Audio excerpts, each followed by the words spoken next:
Sanju Real Pares, remaja yang tinggal di lorong prajurit Kelurahan 34 Ulu, seberang Ulu 1 Palembang, mengalami luka di tangan kiri setelah ditusuk seorang pria.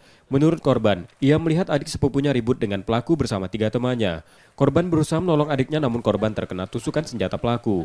Keributan akhirnya reda setelah ketua RW dan warga setempat melerai korban dan pelaku. Pasal adik aku balah. Terus? Musuh orang tua lagi mabuk. Oh, orang tua itu lagi mabok, yang pelaku nusuk nih? Oh, lagi nonton apa itu? Kali ini ya. Tari India. Terus yang pelaku tuh nganu adik kita gitu. Terus kenapa kamu yang bisa kena tusuk tuh kenapa? Ya aku nolong ya aku. Oh, nolong adik. Iya. Mau misahin atau mau ikut? Ikut juga. Mau misahin gitu ya? Itu masalah awalnya apa tuh? Sawal lagi nih. Waduh mulut ya cuman. Oh, di tempat Iya. Tari India itu lah. Terus? Bawaan mabuk lanang ya.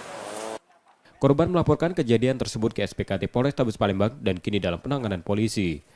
Yudi Kiswanto, Kompas TV, Palembang, Sumatera Selatan.